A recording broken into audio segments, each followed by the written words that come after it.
Dear ones, I am Archangel Michael. Alright, this week is going to be a little different. I'm not going to comment on the letters compliments yet, so as a task, I'm going to pass it on to all of you, that you read all the compliments during this week. No, they are small, they are not as big as the letters, but I need you to read them all so that next week, we can return to commenting on the letters. Today, as I mentioned previously, I'm going to talk about Sananda again. It's like I already told you, Sananda is not a subject that we talk about for just 1 week, it is a long and very extensive subject. So come on, let's learn some new things today. As I told you, everything began with the creation of our Father or Mother God. I, Raphael, Gabriel, Uriel are folds of our Father or Mother God. Many may think that we have the same power as him. No, we have some powers from him, yes, we are part of it, but not the whole. So, we each have our own missions and tasks, their responsibilities. Many other beings of light were created by our Father or Mother God, with power, with paths to be followed for the evolution of the universe. It is as if for each star there was someone responsible, one who will always be following the entire evolution of that celestial body. And so it is done, and so it has been done. For each inhabited planet there is a being of light with great power, an extremely evolved being of light who starts to accompany the entire evolution of the inhabitants of that planet. All beings are born, like all souls, beings in which I say, that at some point in their journey, were prepared to never incarnate, to be just beings of light, never to go through the process of incarnation. And so, many beings that you have already heard of, and many that you have not heard of, inhabit the entire universe. They are extremely evolved souls who have the necessary preparation to work where they were assigned. Among these souls is Sananda. Sananda in his evolutionary degree, is a being of very high dimension, in which he was prepared and was designated to be the guardian, let's say, of this planet, this beautiful planet. And he has been doing this all this time. The journey of this planet happened in accordance with the designations of our Father or Mother God, where I already said here that this planet was evolved, and due to the pride, the superiority of some beings who allowed themselves to be carried away by feelings, not so high in frequency, they ended up reaching the third dimension, but that story has already been told. So when Sananda realized that the planet, which he loved so much and which he cared for, had become a planet of atonement, so that many beings from all over the universe would come here, resonating these feelings, in his extremely loving heart, he thought, well, somehow I have to help these people, I'm not going to let these people follow this path for so long. And he prepared himself over time to incarnate here on this planet. Don't think that this was easy, it is never easy for a high-dimensional being to fit into this dense dimension. It's as if, I really like representing things in images because I think it's easier for you to understand, so let's say that the dimension in which Sananda was pure air, clear, light and that there was no resistance at all. Very good. As the soul descends to the lower dimensions, it has to adapt to the density of these dimensions. So it's as if, forget that you don't know how to breathe without having air, the example I'm going to give, I need you to imagine that you breathe anywhere. You don't need air to survive, so let's say that Sananda, when descending to the lower dimensions, first he found crystal clear water in which he could swim, seeing everything, but it was water, it was no longer air, and as he went down the water became cloudy, more and more murky, increasingly full of particles until he was submerged in a large muddy field. So this is how I want to explain to you what the difference in density is. Of course, this was just an example, but this is how the soul has to adapt to such dense energy in this dimension. So it was not an easy thing, but Sananda with his immense love, as guardian of this planet, he submitted to this to help his people, the people of the planet that he guarded, and that he guards to this day. And so Sananda's story on this planet begins. Many of you wonder how Sananda was generated. He was generated through. I'm going to throw away a lot of things you learned.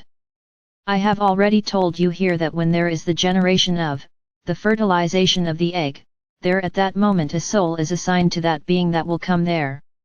So come on, let's drop our jaws, as you usually do, when there is something very different from what you believe. Sananda was born like any other baby. This story of a virgin woman to have Sananda is more of a tale of tales. He was generated like any other being, but everything had to be done in order to believe that he was a pure and blessed being, and that he was generated by the Holy Spirit. Very well, I think this neither diminishes nor increases the importance of Sananda before you. Anyone who has read the letters understands very well that Sananda was a normal child like any other, and an extremely rebellious young man, like any other teenager. If Sananda had really been generated in the sublime way that his beliefs make you believe, he would have been a saint from an early age, he would perform miracles as a baby. But no, he became a normal child like any other. And as I already told you, there is no shame in sex, and neither does Mary stop being pure just because she gave birth to Jesus, because she fertilized Jesus. Purity is not there, purity is in the heart. Remember, anyone who read the letters knows that Maria did not accept what Sananda said. So where is that divine and wonderful purity that she should also have, to understand that son that she had just given birth to, who would be the Messiah? I am not here denigrating the image of Mother Mary. Mother Mary is who she is. She was the mother of Sananda on earth. Mary's soul is as high a soul as Sananda's. But you have to start detaching the physical being from the soul. The soul is pure, the soul is elevated, the physical being is a being like any other here on the planet. So everything happened the same way as you. Those who want to believe believe, those who don't want to don't believe. Very well, then Sananda was fertilized and there that being received his soul. How many trials did Maria go through before she had that being? And then if everything had been so beautiful and wonderful, so prepared, Maria would have been in great pomp or at least in a safe place. It's my brothers, everything has to be told to give more drama to the story, to bring more purity to the story, so that you believe. After all, sex is dirty, isn't that what they preach? So how could Mary have been subjected to this? Not ever. But I already told you that this was a way to reduce the strength you had. So for me this issue is closed. Very good. Then Sananda came to earth, he took on the body of that child and that man until a long time later, without having anything to do with the one who would be called the Son of God. Then many will ask, Sananda, is he the son of our Father or Mother God? And I answer you, you are all children of our Father or Mother God. Don't you have his spark? So they are all his children.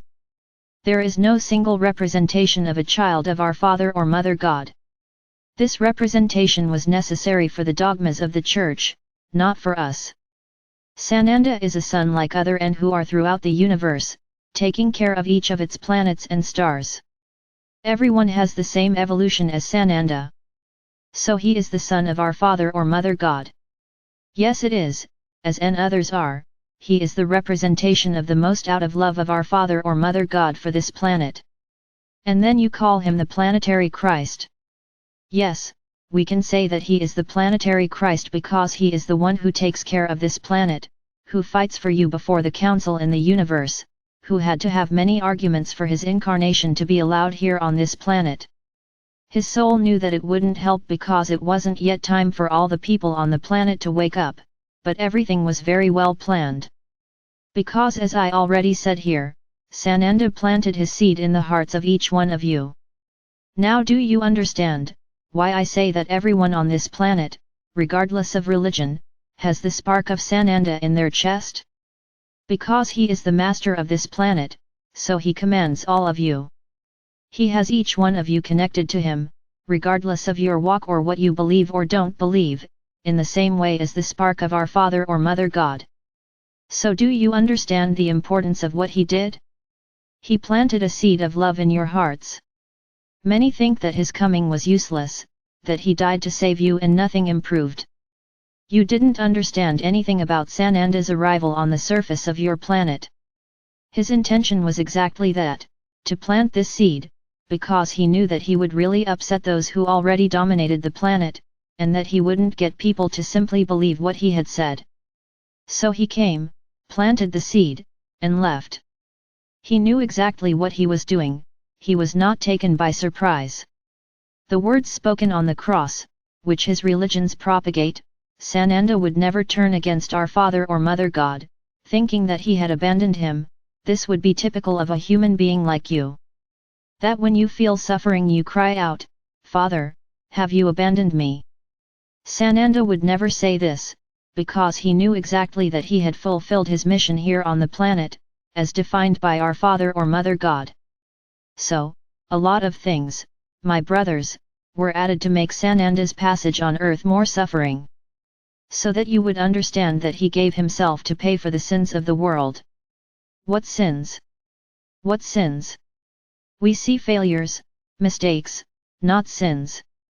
Sin is when there are rules, and if they are not followed, you are punished. That does not exist. Nobody is a sinner. You follow the path you choose, and you receive back everything you do. There is no judge sitting there banging his gavel, determining what bad things will happen to you. Everything bad that you experience is what you sowed. I think this is already very clear, I won't repeat it all over again. So a lot of what was said was to make you feel scared. We are guilty of Sananda's death, because he died on the cross to save us. Isn't that what the scriptures say? No, he died on the cross because his time here on the planet ended, he fulfilled his mission, he placed the seed in each one's heart. The mission is done, and he ascended again. So my brothers, everything that has happened on your planet has always been under his supervision, he has been observing everything that happens. Tomorrow I will talk a little more about this process, about how everything happened over time, until today. Because if you are here today listening to me, and believing that it is really me here, it is thanks to him. He is responsible for all of this. So tomorrow I will continue this story. I am Archangel Michael. I'm here, trying to eliminate many limiting and wrong beliefs that have been placed before you, and I hope you get rid of them.